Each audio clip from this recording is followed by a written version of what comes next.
thinking that he could make it happen. Med was good to give him some mana, but Zelia's still Chang'e at level 4. Like, she's not going to bring a whole lot to those engagements. And really, it's just EMILZY's presence that makes that whole difference. If without any sort of rotation from Raffer, and you can't hold it against Raffer, how can he get to the enemy speed buff safely at 3 minutes into the game? But once that happens, you just got to let it go. Twig kind of hangs around, stuns EMILZY, puts a little bit of damage. That just delays the retreat from himself and from Maniac, and Maniac ends up falling for it. And that's fine, I guess. You don't feel good about it, but then to lose Twig as well is just way too much to lose off the back of getting nothing anyways. They were kind of looking towards the buff invade, didn't really have a chance with the rotation from EMILZY, and it's such an interesting play because that's the play you'd think that at level 5 Obey are making, right? Where they're 3v2ing you in the solo laner and duo because of their rotational prowess, but without Defender of Olympus, there's no way to come over and get that numbers advantage or even it back out. NRG are the ones who kind of overwhelm Obey in the solo lane, find 2 early kills, and onto Maniac, onto Adapting on the Hobwa jungle to help, as you said, this low-pressure jungler get off to a good start. And that's just understanding of your timers. EMILZY backs that right time in order to get there and affect that team fight very, very easily with some boots online so he can actually keep up with what was going on. Maniac as well, back to base right before speed buff spawned, and it made it so that he was a little late to that speed buff, but EMILZY's presence bought enough time for NRG to just kind of, you know, stand there and have that little stare down war, and then ultimately, once Maniac arrives, the rest of Obey know they have to back up, and that just works out perfectly. And there's really nowhere for anyone else to get punished. You'd think the potential problem could be EMILZY left alone in a 1v2 now because EMILZY's missing, but Raffer kind of had to back at that same timing. EMILZY was really alone against Ataraxia. There was no pressure to be put on him there, so not only do they get that kill, but NRG don't have to give anything up anywhere else on the map. In fact, Captain Twig is in a whole lot of trouble. The burst is just too much. Adapting finds another kill, 2-0-1 on the Hobwa. We're not even at 6 minutes. Was that blind? I don't think NRG had a ward there. They didn't. That was just EMILZY finding a blind paralyzing spit through the wall. That ability is hard to hit when you can see, let alone when you can't. EMILZY's making big plays this game, man, and you know that he wants to. He's always very hard on himself after the losses for NRG. He said that he didn't play well against Obey, and that he wanted to try and turn it around, and he's done so thus far. Yeah, really playing well for this team, not just with the rotation that you highlighted already, but as you said, the paralyzing spit, finding these abilities. It really is not the easiest ability in the world to get that stun off consistently, but when you can reliably hit that, Cerberus really does kind of move up. Stygian Torment's already a great ability. The Ghastly Breath is already excellent, but when you can reliably hit that ranged stun, it really takes that support or even solo Cerberus to the next level. Twig able to steal away the XP Harpies from Adapting, and they pass by each other, none the wiser that each was there. And Maniac is fairly low here. Oh, no. Ultimate from Zelia sets up this gank, but Twig was a little bit too late, or too early rather, on dashing in, and Raffer's Defender of Olympus damage wasn't there. And now Adapting's here. Captain Twig is low, Water Spout lands, but actually pushes him in the direction he was already moving. Maniac has Tally with Salt, but Raffer already in the tower line. They're not going to be able to find any return kills, but they do force the through space and timeout from Pretty Prime. Perhaps not quite necessary because they really didn't have much more kill potential there unless they wanted to dive. EMILZY actually kind of proxying a bit of that wave between Tier 1 and Tier 2 tower. Still has some Windians to worry about here on the wave itself, but this will open the door for him to invade purple potentially. That's coming up very shortly now for Obey Alliance, and he knows without Defender of Olympus or through space and time, he has an opportunity to make it happen. This is interesting though. I mean, is this how you would have predicted the map to go, that NRG would start off the game with the pressure? I know they have the Hobwa and Guan Yu into the Chang'e, but they really feel like between mid and solo jungle, they really are the ones with the pressure here early. I mean, it doesn't really surprise me. They always seem to break the rules of some of their team compositions as is. Adapting uses the ultimate early on, and Twig's in a lot of pressure here. No blink for Adapting, but Maniac's coming around the back. Captain Twig did have his available. It goes forward and is going to help clear some of those minions. So Twig only has to expend the blink, but comes back in to the lane. Does have the healing there from Zelia. Maniac actually gets dashed in on, but Yaman making a rotation. This might be what they did not expect. Captain Twig gets deleted by the mid lane mage, making the rotation over, and they're going to strip away the blue buff. Twig is having a game to forget, for sure. 0-3 thus far in this one, and this has been a struggle for Twig so far. And in this split, really, I think that his turnaround was a big part of Obey's turnaround as a whole, but the consistency still isn't there in Season 5 with this player yet. And he seems a little bit lost about exactly how he wants to play these ganks too. He's kind of been moving in and out of the fights at weird times. It doesn't seem like they're doing it as a unit between him and Xaylia. And then that's something NRG have been happy to punish with these strong rotations. Yaman is there at the blue buff to come over and help with that engagement. And it's really only works out because Captain Twig comes back through that jungle path instead of maybe taking the safer routing up to the top. And Yaman is out-rotating the Giannis, out-rotating Raffer, who has global ultimate himself. Just Obey not using those global ultimates defensively or really offensively successful yet in this game. We've seen one defender of Olympus and one through space and time, and neither ended up being consequential. Yeah, the through space and time felt defensive, really. We saw them try and go for that gank on a Maniac when he was at their own tower line, and he kind of just won cavalry charge, and he's out of there. You know, no chance to capitalize on it, even with through the Cosmos available from Captain Twig. They just still couldn't capitalize. So early on, NRG been able to establish a lead for themselves, up 4-0, have about 2,000 gold in their favor, 2,200 experience, already in a very good spot. Very good spot, because their mid to late game team fight is crazy good. I mean, they've got solid CC between the Cerberus and the Agni. You've got great team fight AoE damage between the Agni and the Habwa even. You can hit multiple people with a knock-up at times, with the ultimate, of course. You've got great single target damage between the Habwa 1 and EMILZY, who's going to be hitting a lot of people pretty hard. NRG's team fight is phenomenal, and they've got the healing as well. Looks like they want to be here for the blue buff spawn. Defender of Olympus comes through, but Captain Twig's low. EMILZY jumps in and finds him with the paralyzing spits. Digi and Torment is going to pull up to Raffer and Xaylia, both controlled, and Yaman is here with the bombs. Heals coming out. Xaylia is knocked up, does hit the ultimate, and find himself a return kill, but he's going to be going to the grave as well. Now Ataraxia has joined the fray, along with Raffer duo lane here to try and even things up a little bit, but I don't think Ataraxia can handle it. Got to airstrike out of there. And that's just from Maniac and EMILZY. Yaman never even got a chance to affect that because he got his beads forced by Raffer on the front side. Speed buff is going to go down in favor of NRG. EMILZY claims that. He earned it. And EMILZY is now making the rotation really, really late, but he's trying to keep Ataraxia off these back camps because Ataraxia lost so much farm by flying to that right-hand side and not getting anything out of it that Emil can punish. Could be in trouble, though. Beads a little bit after the knockup. He is going to be able to make it up into the air, but it's really Raffer who's coming in, not anyone from his squad. So EMILZY almost certainly falling back into death. I like the shot, though. Almost finds some good damage there on the Prime, but just not quite able to, and does end up falling. I mean, he found the damage, just wasn't enough damage. He hit both shots, so gotta give him credit there. Absolutely. ML just a little bit too over-aggressive by trying to deny the back camps from Ataraxia. Also, EMILZY went for his boots first instead of the Devourer's gauntlets, so even though Ataraxia is behind, he's actually a little bit stronger right now because Ataraxia rushed those Devo gloves, that the stacks are there for the Hunter. But despite all this, Xaylia is still very even with Maniac, and still Ataraxia only a little bit behind EMILZY. The real problems, it feels like, is in this jungle mid, where Adapting and Yaman have just started to pull ahead of Captain Twig and Prime. 2 levels apiece, so 4 levels total in the mid jungle between the two sides, and I think that is a huge problem because Pretty Prime has not looked particularly good in the summer split either. I already talked about Captain Twig's struggles so far. This identity of the Obey roster was very much around these two during during Season 4, and so far, not just in the summer split, but Season 5 in general, both of them haven't really lived up to the expectations I think a lot of fans have for this squad, and as a result, Obey hasn't either. I'm not saying that, you know, Xaylia and Ataraxia and Raffer are devoid of blame, but I think that Obey's problems begin with these two right now. I agree with you. Coming into Season 5, knowing how important jungle mid was, you thought Obey would be better than before, right? With Prime and Twig there. And instead, it's kind of been the opposite, right? It feels as if they've kind of fallen off. And we've been talking a little bit about how maybe the support switch has an impact on that. I mean, are they still there behind the scenes? Are the comms the same?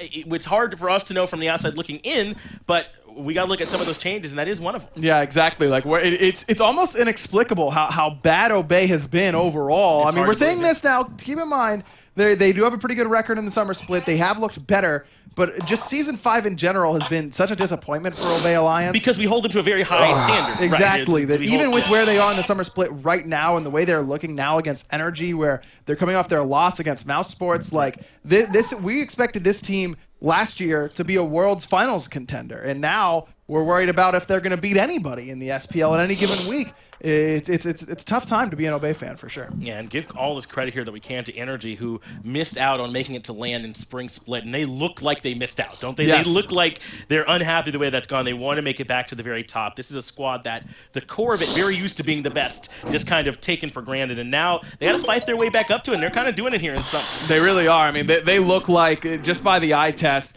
that they've ascended once again. They're back towards the top of the entire league. They just really have that explosive potential that I think is really, really hard to match for any other team in the world. Even the Dignitases of the world, and we'll get a chance to see NRG versus Dignitas later this week. But I'm excited to see what ends up happening in that matchup, because how those two teams play one another is always, you never really know what's going to happen. Well, I mean, even when NRG were in the gauntlet, and they have some changes from that squad, yes, but even then, it didn't feel smart or safe to bet against them. And finally, we're starting to get to that point where you want to take Rival or maybe Dig even over them in that matchup. But now NRG are fighting right back to that, where you kind of are saying again, maybe I just gotta favor NRG. These guys are just that good, and I like the way they're playing here right now, up against a strong Obey squad that might be faltering a bit, but certainly still has plenty of talent. 6-2 though in the kills. I mean, NRG's in a really good spot in this game. The level lead continues to get bigger, now 2.5, 3 levels apiece for these squads. EMILZY's getting every buff on the map as a support. He got enemy speed, he got enemy red now. He's feeling pretty good. He's been doing an excellent job for them so far, and you're right, not just like farming very efficiently, but the pressure he's had being able to land these stuns. The Stygian Torment up there when they were fighting around the Chaos side speed buff was so important, as Yaman is in a lot of trouble. Through space and time, and Taunt was perfectly timed, but Yaman able to beat and still make it out. And now Raffer might be in trouble. Half Defender of Olympus channeled, so he is going to make it out. Now Twig looking for EMILZY, but Pretty Prime comes right back through and has his beads forced, and EMILZY jumps over the damage. Now Twig is in trouble as Adapting comes right around the corner and hits Prime with the damage, but up for the snipes comes EMILZY. He can't find him out of range, but Maniac is not done chasing. Man, Twig again just gets baited into kind of a bad spot there and gets punished for it. Raffer survives, but he's the only one who went into that engagement and ended up surviving. NRG just able to play that really, really nicely. The quick beats from Yaman. He did get hit by the through space of time, but then Prime uses his portal. Should be knowing that Yaman's going to beats that. He loses his escape. Then it takes him a little bit to get in there and help out onto Raffer, where EMILZY was trying to bring him down after he took so much damage from Yaman. And NRG is just working together very nicely, and Obey just kind of feels like they're throwing stuff at the wall and seeing what sticks. And it's so interesting as you talk about it, because it was EMILZY against Raffer there. That kind of felt like old iRaffer on NRG a little bit, where EMILZY is baiting himself a little bit for the team, and then the rest of the squad's able to show up and capitalize once Obey have overcommitted. That is kind of Raffer's calling card, was that he would get the enemy team to overcommit onto him, and this time it's EMILZY doing the same thing for the team, not just getting him to overcommit, but finding plenty of setup in his own right, as Twig pays 80% of his health bar and a way to say hello to Adapting. Yeah, ooh, okay, double blink. Nice response there from Captain Twig. I was going to say, I'm pretty sure Adapting has Twig here pretty easily, because the blink that he picked up now that he hit level 12, but Twig with a nice reaction gets himself out of danger. But he's still sitting at level 10 in comparison to Adapting's level 13. And Adapting has gone for the Rod of Asclepius, usually reserved for the healers, but the healer in this game is physical, so Maniac can't pick it up. So instead, Adapting will do so. Gives him some survivability, gets some health, he gets some movement speed, and he gets the power from it as well. I think this is a beautiful pickup. It's going to help Maniac and help Adapting at the same time. Well, it essentially does everything it would have done anyway. It's just Adapting who's the one holding it for him. In fact, it has great synergy with Adapting, because it doesn't have any like movement abilities. He relies on that movement speed, and he's going to be even faster now with this Rod of Asclepius. I agree. I'm a big fan of it, as they grab the Pyromancer and they grab the tier 1 tower on the right-hand side. Meanwhile, Captain Twig, the opposing jungler, is the same level as the two supports here in the game right now. EMILZY and iRaffer are all level 11, along with Twig, who hasn't been able to get it off the ground just yet. He even has some lifesteal in his build, the Bancroft's talent, and that will get upped by the Rod of Asclepius. EMILZY stealing the healing from Xaylia will become more potent. Even in the smallest little instances, that can be relevant. So I think it's very smart. It allows Yaman to focus on his anti-healing capability. Agni's one of the best mages at applying anti-heal, because he can spread it through a team fight there easily, bomb in different spots, make sure everyone gets anti-healed, and that combustion passive, make sure it stays up on the targets you need it to stay on for a long time. And look at Yaman, speaking of him, level 16 right there with the Hunters, farming very efficiently in that middle lane. 2-0-2, he's been right there Even when maybe you weren't expecting him to suddenly be at a solo lane blue buff or in a fight on a back harp, he's there with those bombs, helping to set up for this team. NRG playing very well as a unit right now, and in Yemen continuing to be a part of that as he rotates over to duo. He's just over here looking for someone to burn, I guess. Doesn't need to worry about his farm level for the moment. That's what being ahead buys you, where you don't need to be at every single wave every time. Being up half a level means you can usually miss a wave and be A-okay. Being up 3 levels, well, you get to miss a lot of waves at that point. Have some freedom to spread some of that farm around. Is already EMILZY is there for the red buff spawn of Obey Alliance. He's zoning away Captain Twig by himself. That does free up Adapting to come in and start looking for this red buff. They are going to be able to drop it without any trouble. Prime has to watch in Agony as that is taken away from him. Speaking of Agony nearby, and they want to come look for this fight here on Ataraxia. It's actually the Triumphant Agony skin he's using. It's a great skin. Isn't that the one where you like play with your friends in a party and you get that skin? Yeah. Cool. Yep. That's how you get it. It was hard for me to get. Yeah. Did you have to like ask them to give it to you once you got hired? I had to have one friend forcibly play the game with me so I can get it. You know, if you go to Craigslist and like pay someone, that's not technically a friend. Wow, it's hard to shake off the crippling sadness as we move into a rough situation for Obey Alliance. Down 6,000 gold. Just saying, man. Bringing it home for me. Not trying to make it personal or anything. By any no, that stretch. feels very general. Yeah, yeah. It feels like that could apply to anybody, right? Right. Yeah, exactly. Obey continuing to try and find a way to hold off. They have all their tier 2 towers, but all the tier 1s have been taken, and not from any one big push from NRG. It's not like they've been grouping up 5-on-5, forcing them down. This is just them having opportunities on the map and pressure where they can sort of open the map up a little bit more for them. They haven't even gone for like a Fire Giant. It's only 18 minutes into the game. They've just periodically been able to find opportunities, and here's another one as Rapper gets caught out, pulled back in by the Stygian Torment. The paralyzing spit doesn't land, but EMILZY doesn't even need it. Adapting comes through with the ultimate. Now they can look towards this Gold Fury in about 15 seconds. Did cost NRG quite a few ults, though. I mean, 3 ultimates just to bring down Raffer, who can respawn and help on this fight when necessary. But Gold Fury's up at about 5 seconds, Raffer about 15 after that. So he's got to try and let his team buy some time in order to make sure that they can contest this if they so choose. It looks like they are choosing not to, however. They're just give up this Gold Fury. That might be the right call here, Ryan. I mean, not much chance they can go ahead and fight NRG. Even when they're not all grouped up in this big clump like they are, and certainly this can make it even worse for them. So instead, you saw Captain Twig down on NRG's side of the jungle, looking for any farm he could strip away. This taking that opportunity, they know they can't get Gold Fury to try and find some farm elsewhere on the map.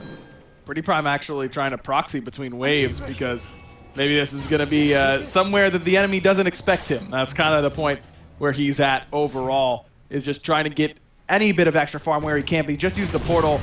He's going to have to use beads here, and honestly, I don't know if he'll save him.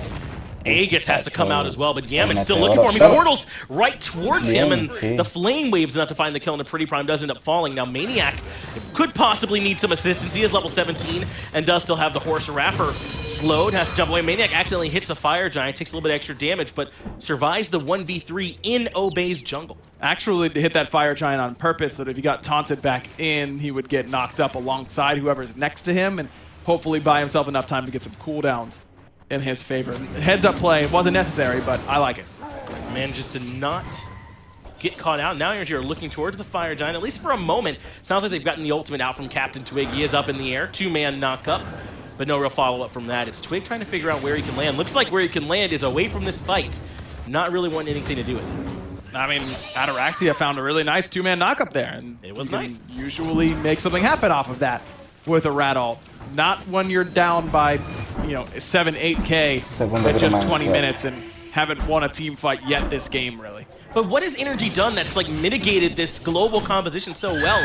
Ordinarily, we see comps like this diving in and isolating for picks and starting team fights in their favor, but instead NRG have had all the pressure. They've just gotten so many buffs on the enemy jungle. They've gotten every neutral camp for God knows how long.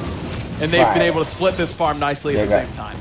Now Fire Giant being looked at. Stitchy and Torment comes out. NRG have already grabbed the Fire Giant Rapper, and Captain Twig on the backside. First space of time comes through, but little to no value coming out from that one. Doesn't matter though. Adapting gets caught out by Twig on the backside. Aegis lets him live, but EMILZY eventually hunts him down. Prime finally making his way towards this fight, but not gonna have much impact here. It's a full 4v4, and Yaman dashes in aggressively, gets the stun on a Rapper. Taunt lands, but EMILZY here to jump in along with the bombs. Zalia is still going to chase down Yaman, but just not quite enough damage for him to find it. Prime will let him go. Prime really barely even a participant in that fight. He was pushing left lane, ults in, doesn't get any value out of it, and that just kind of accepts his fate. Rapper, good little jukes to prevent himself from falling to his old dual lane partner. And he knew which way he was going to lean with the snipe, right? Yeah, from that all the time. Emil always shoots that way. Nailed it. Yeah, maybe a little bit of that, but certainly EMILZY hit the first 2 shots and put the fear in the Rapper, forced him back. They grabbed the tier 2 tower, and he ended up still winning the team fight 2 for 1. Still, that time Obey seemed kind of fractured, not quite sure if they wanted to all in on the defense there for the Fire Giant. And as you mentioned, Prime does not get there in time really to impact, which is hard to believe, on the honest, but we don't really get much help from him in that fight. They do manage to kind of all in adapting on the backside by Captain Twig, but still, NRG firmly in control. Obey just looks kind of defeated, don't they? Like, they just are, yeah, we'll team fight here because we're supposed to, but it's not really going to work. I don't know. It just feels odd to watch them like this. I mean, Twig did a lot of damage there. I like that he just kind of commits to full damage, which is very anti-Captain Twig in general. He was the one who really loved the tank circuits, the tank rats, the setup gods that normally are assassin gods. But in this game, you will never get tanky enough to withstand NRG's damage with the lead that they have. So you have to just try and fight fire with fire and just kind of squelch adapting. And that actually happened around the Fire Giant, but the rest of Obey was not too interested in getting involved. And I get why you feel like maybe it's a little bit defeated from, because Obey have kind of recognized they're behind. They've started to just give stuff up. But now we got to see, when are they going to make the stand? You can't give stuff up forever. So is this going to be it here on the Phoenix where they all in on this fight and try and find a way to slow down the energy? Captain Twig showed he can find adapting in the back and at least remove him. Gonna need a little bit more from the rest of this squad if that want to make that worth it. Azalea's here to try and defend. They've got a minion wave, but it's been cleared pretty quick. EMILZY has that opportunity to blink in and find the Stygian Torment. He's been a huge initiation factor for NRG thus far, so Obey has to be very wary of that. And look at how spread out they are. They aren't grouping up for Maniac and Raffer. I mean, Zalia should be able to, Zalia and Raffer. Zalia should be able to use his 2 in response to the blink from EMILZY, but EMILZY baits that out. Use the paralyzing spit into the blink to go for the Stygian Torment. Does control 2, but takes a good bit of poke in return. Up onto the horses. Maniac can't find a target. They fall back, but remember, they do have a Guan Yu and the Fire Giant. They can sustain and reinitiate. In fact, EMILZY's ready to go in now. Captain Twig has Defender of Olympus channeled on him, but not able to go in and actually use it for damage or mitigation. It just brings Raffer the walk back from the base. Only not that much time now. 30 seconds on that Fire Giant buff. Obey really only has to worry about this wave if they have to worry about the buff itself. Well, Raffer is going to dash and look for the taunt, but instead gets interrupted. Maniac is low again. Obey Alliance are not making it easy for NRG to break into the base. I was saying they were giving stuff up and waiting on a big hold. Well, maybe this is it. NRG having a hard time finding a way into that Phoenix. They are, so they'll back up in a successful defense for Obey. Going back to EMILZY's initiation, he was trying to do something insane there. He was trying to shoot his 1 and then to stun Zalia, and then before it lands to actually put him in combat, blink in and ult off of his own stun, because Zalia doesn't have beads. So if that would have landed, he would have picked up Raffer and Zalia at the same time. Ends up missing the paralyzing spit, but that was the thought process behind it. And if it would have landed, that would have been insane. It's a crazy thought process in general. I love the idea from him, though, because that's kind of the classic, right? Ideally, you want to be able to hit the carry that you actually want and the Guardian kind of at the same time with your crowd control so they can't peel for him. So that's the idea, but EMILZY's like, well, I can't really do that because I'm Cerberus. Wait, maybe I can if I use the travel time from Paralyzing Spit to blink in. It really was a crazy play from EMILZY. It just didn't quite work, but they're going to have to regroup, spin some of the gold they got, because they did take down 2 tier 2 towers there, Ryan. Come back in, grab Pyro, spin that gold, and give it one more try with the full weight of their lead. That was like a Matrix level move right there. EMILZY was trying to be the Matrix 1, but he ended up just kind of looking like the Matrix 3, right? Yeah, Matrix 3. Intentan hacer el segundo Fire NRG. Sí, va a ser free, Ya lo terminan ya. Fire Giant is going to be free here though for energy. No way. Fire Giant down. And I don't really think there's even Por NRG mientras ellos tumban la torre. Are having a little bit trouble figuring out exactly how to siege in. Y NRG pues da igual porque ellos van por su sexta torre. So can Prime with through space and time. They got a couple ways to defend. As Ataraxia threatens Phoenix on left, they're just going to trade these. He's going to get it. He's going to get this left Phoenix for sure. But Obey, I don't know if they have to concede this right side Phoenix. Great waxing moon from Xaylia. Right side Phoenix does eventually fall. Primer Phoenix down por el segundo. Right with that trade, because they were likely to lose a Phoenix anyways. Now you can make the argument they already defended one Phoenix, why can't they defend the next? But in that spot, I mean, Prime's Aegis is still down, his ultimate is still down after he used it to try and steal Fire Giant. So you have some relics that you don't really have to use to defend. Maybe just trade it out. Now you at least have fire waves on one side, and there's a win condition now for Obey. If they somehow manage to get a clean D aside, they can now just march up left lane and end the game with their fire wave. I like the idea from him, and you pointed out some reasons there, because I was thinking Obey they were very soft on that defense, even with a great ultimate from Xaylia that he lands.